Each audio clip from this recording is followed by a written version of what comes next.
mugiye kumva amakuru y'umwami Yabini ugiye gupfa.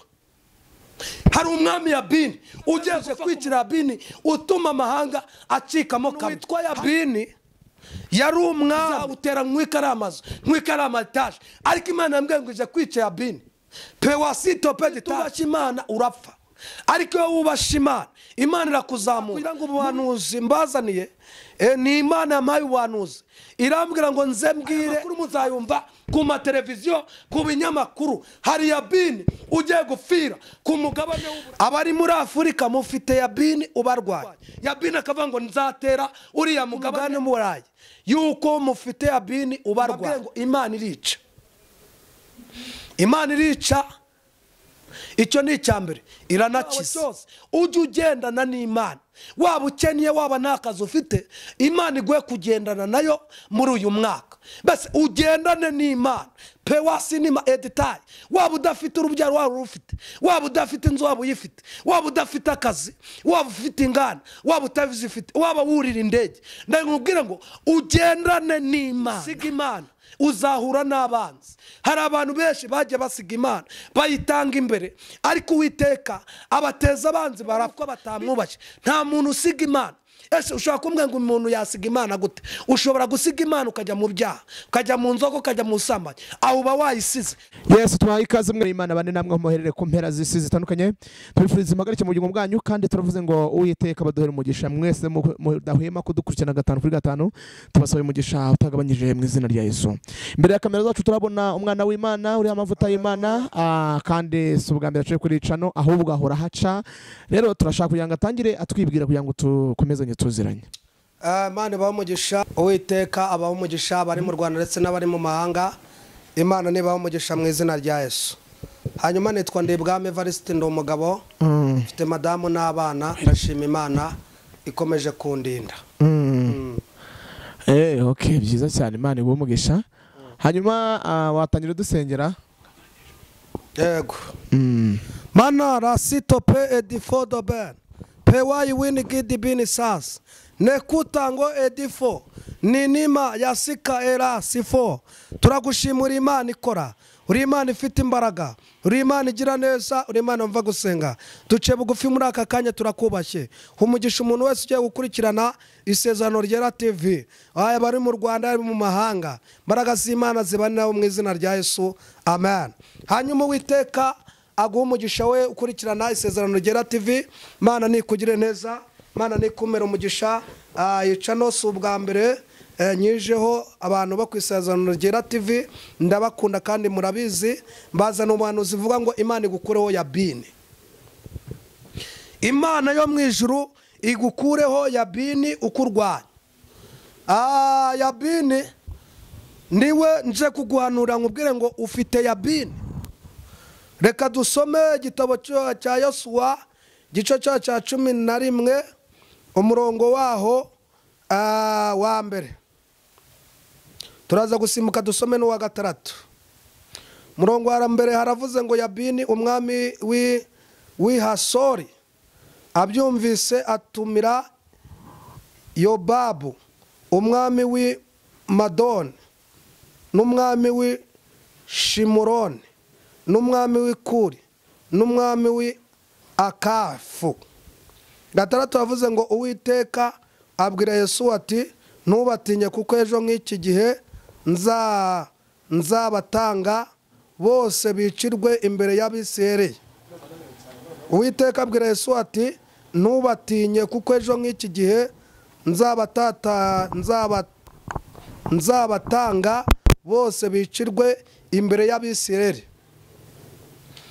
Bibiliya iravuze ngo Uwiteka abwira Yesu ati ntubatinye, ejo nk'iki gihe ngo nzabatanga imbere y'Abisirayeli. Nagira ngo nkubwire ngo nakuzana ijambo rivuga ngo Imana ikwicire Yabini. Uyu muntu witwa Yabini yari umwami, kandi Yabini mu bintu bya mbere Yabini nagira ngo tuganire kugira ngo ubuhanuzi mbazaniye ni Imana yampaye ubuhanuzi. Irambwira ngo nze mbwire abari ku mugabane mu Burayi yuko mufite Yabini ubarwanya. abari muri Afurika mufite Yabini ubarwanya. Uyu mugabo witwa Yesuwa afite amateka menshi cyane akomeye. Yesuwa yabanye n'Abiseri, yagiye mu butayu, mbese yagiye muri Egiputa, ariko ngo akajya ahora impande ya Mose. Base yigira ku birenge bya Mose. Imana ikajya isezeranya Yesuwa amasezerano, ikamubwira ngo humura, nzakuzamura, nzakugira umuntu ukomeye, nzakugira umuyobozi w'abandi, nzagukoresha ibintu bikomeye. Ngo mbabwire ngo umuntu witwa Mose yayobozaga impuhwe Abisirayeli, mbese bakanamutuka, rimwe na rimwe bakamucira mu maso, bakamubwira ngo rwose Mose turakwica, akayoboza impuhwe. Ariko Imana imaze kwica Mose, Bibiri ivuga ko mbese nta nuzi aho igituro cya Mose kiri. Cyakoze icyo nzi cyo, ngo Imana yamweretse i Kanani, iramubwira ngo ikiri igihugu, iramubwira ariko ntabwo uzakigiramo. Ako kanya ngo Imana ihita imwica. Ngo ntangarize abantu, Imana irica. Imana irica, icyo ni icyambere, iranakiza. Hanyuma iyo utubashye Imana urapfa, ariko iyo wubashye Imana, Imana irakuzamura. Mu bintu byatumye Yesuwa Imana imuzamura ikamugira umuyobozi w'igihugu cy'i Kanani, nuko yubashye Imana. Mu bantu bagendanye na Yesuwa bose bapfiriye mu butayu ngo ubutaka burabamira, kubera ko bazize ikintu bita kwivovota. Ariko si icyo naje kuvuga, ngo umuntu witwa Yesuwa yagendanye n'Imana. Nayo mubwire ngo igihe cyawe cyose ujye ugendana n'Imana. Waba ukeniye, waba nta kazi ufite, Imana iguhe kugendana nayo muri uyu mwaka. Basi ugendane n'Imana. Pewasi nima editayi. Waba udafite urubyaro waba urufite, waba udafite inzu waba uyifite, waba udafite akazi, waba ufite ingana, waba utazifite, waba wurira indege, ndamubwira ngo ugendane n'Imana. Penima isikaye go, Imana mugendane. Mu kigeragezo ufite, Imana mugendane. Mu ntambara urwana, Imana mugendane. Nusiga Imana uzahura n'abanzi. Hari abantu benshi bagiye basiga Imana, bayitanga imbere, ariko Uwiteka abateza abanzi barapfa bitewe nuko batamwubashye. Nta muntu usiga Imana. Ese ushobora kumbwira ngo umuntu yasiga Imana gute? Ushobora gusiga Imana ukajya mu byaha, ukajya mu nzoga, ukajya mu busambanyi, aho uba wayisize. Ariko iyo uri kumwe n'Imana, igenda kubwira ngo canga. Ariko umuntu witwa Yesuwa ngo agendana n'Imana, imusezeranya isezerano, iramubwira ngo nanjye igihugu cy'i Kanani ni wowe uzaha, mbese gakondo aba bantu muri kumwe. Kugeza ku rwego Imana yamubwiye ngo none uyu munsi ndagukura igisuzuguriro. Abanyegiputa bagusuzuguye. Nawe mubwire ngo hari igihe umuntu abana n'igisuzuguro akagendana nacyo, umugabo akamusuzugura, abana bye bakamusuzugura, abakoresha bakamusuzugura, ariko Uwiteka iyo ugendanye nawe agukuraho igisuzuguriro. Imana nimba mwaragendanye igukuraho igisuzuguriro. Uyu muntu witwa Yesuwa rero yageze mu gihe gikomeye cyane, hanyuma ngarwana n'amahanga, arwana n'abanzi babami bakomeye cyane. Sinshaka kubavugaho, nzabavugaho n'ingaruka ku isezerano ryera TV.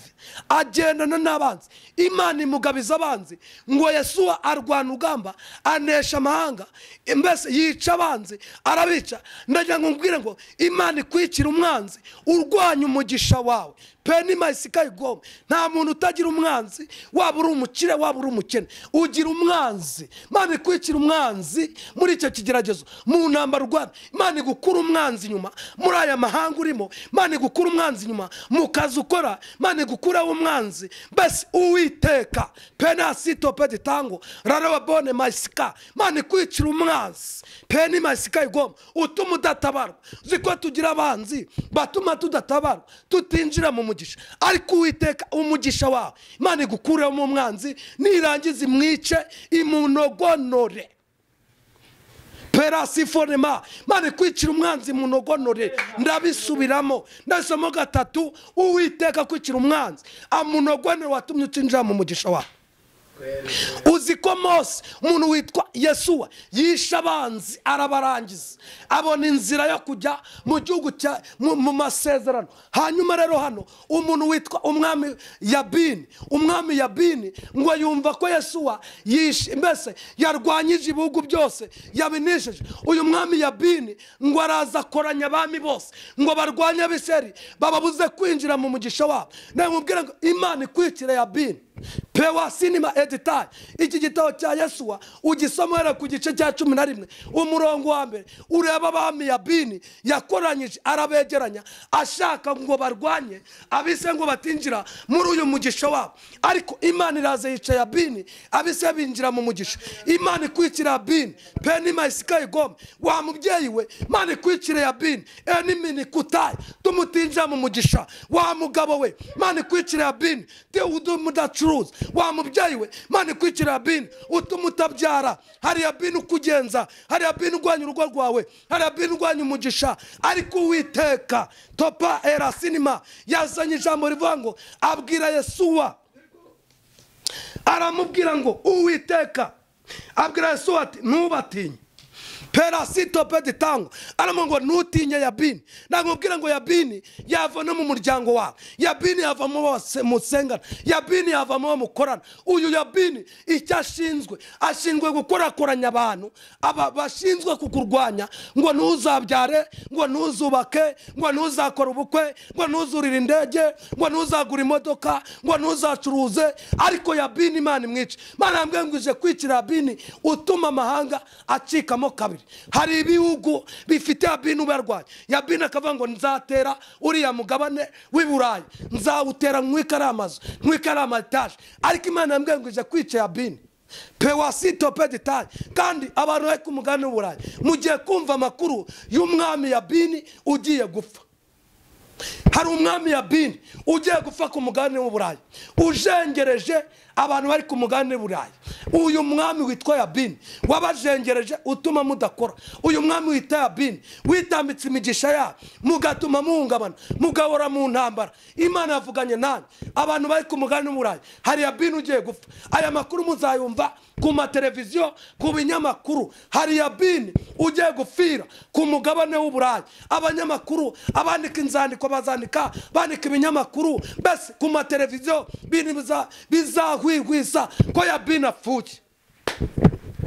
Rasito peditango sheni mayigome. Imana ibwira Yesuwa, iramubwira ngo humura Yesuwa mwana wanjye, Yabini numutinye, Yabini utumutabyara, Yabini utumudacuruza, Yabini ukoresha abantu impanuka, Yabini uroga banje. Uwiteka mwe ngo ntubatinye, ntubatinye nkwice Yabini. Yabini yarapfuye abise bagikanari. Mpamvu utuma utinjira mu mugisha hari Yabini urwana nawe, hari imbaraga za Yabini zikurwanya, ariko Uwiteka kwikire nde akwikire Yabini. Tujya no gusenga Imana. Imana ikwikira Yabini mu izina rya Yesu.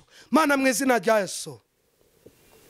Penima isika edifo rara wa yabone sasoma perasito pe enima la siwidi bini kutango hewa isika igome. Aba bakobwa bafite Yabini utuma badakora ubukwe bugapfa. Aba babyeyi bafite Yabini urwanya umugisha, urwanya ingo. Hari Yabini watugenjeje, ariko ndi kuri kamera uzakurikirana isezerano